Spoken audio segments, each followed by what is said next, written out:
Bonjour à tous, j'espère que vous êtes en super forme pour suivre cette vidéo.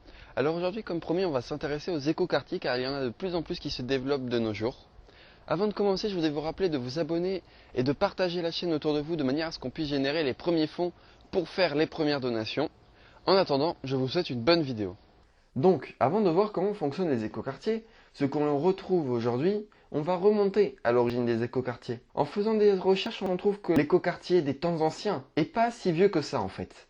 Car le plus vieux est celui de Vauban, à Freiburg, en Allemagne. Sa construction a commencé en 96, dans une ancienne caserne militaire, de plus de 40 hectares. Au début de la construction, il n'y avait que 4 hectares qui ont été aménagés pour faire 800 logements, dont 600 logements étudiants. Aujourd'hui, sur les 34 hectares restants, ils ont créé plus de 200 logements pour permettre à plus de 5000 habitants d'y vivre. Et cela a aussi permis la création de 600 emplois, grâce notamment au commerce et aux bureaux qui s'y trouvent.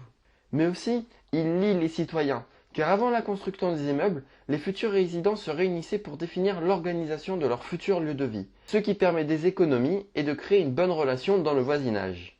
Si ce quartier reste encore aujourd'hui un modèle, c'est que, en plus de penser aux enjeux sociaux et économiques, il se développe en lien avec l'environnement.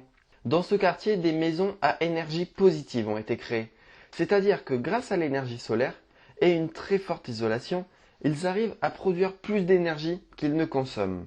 Et le reste des bâtiments sont aussi dotés de panneaux solaires pour produire leur énergie, de toits végétalisés et les matériaux sont des matériaux éco-responsables. C'est pourquoi l'empreinte carbone de ses habitants a été divisée de plus de 50%. Et pour ce qui est de la circulation, ils ont mis des stationnements pour seulement 25% de la population de ce quartier, ce qui oblige les gens à utiliser d'autres modes de déplacement comme le vélo ou le tramway qui les relie au centre-ville. Et les rues à l'intérieur du quartier sont limitées à 5 km/h, ce qui permet aux enfants de jouer en toute sécurité.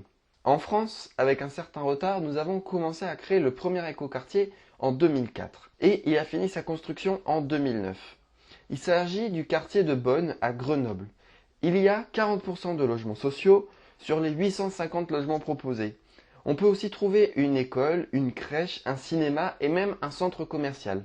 Et aussi beaucoup de bureaux. Pour le bien-être des habitants, l'espace public s'étend sur plus de 5 hectares. Comme pour l'écoquartier de Vauban, la technologie est mise au service écologique pour diminuer la consommation électrique.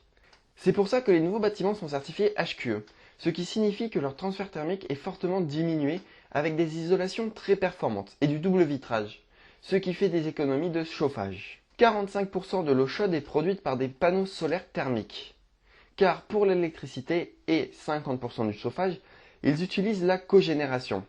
Avec des gaz naturels, ils produisent de l'énergie thermique et mécanique, qui est immédiatement transformée en électricité.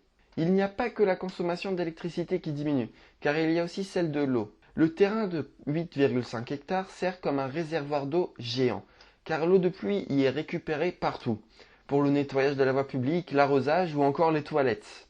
Par contre, pour le transport, les choses ont été faites différemment, et on peut dire qu'il s'agit du point noir de cet écoquartier. Car lors de la conception, ils ont décidé d'attribuer une place de parking par logement, donc en souterrain il y a une place de parking par logement, ce qui fait qu'il y a énormément de voitures. Sauf pour les bureaux qui eux ne disposent pas de parking.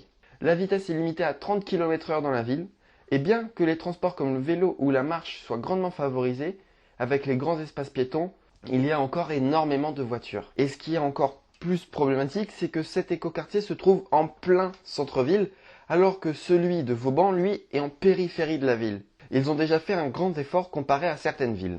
J'espère que la vidéo vous aura plu. Pour la prochaine vidéo, nous verrons des spécificités de certains écoquartiers. Et sur ce, je vous dis à dans 2 semaines.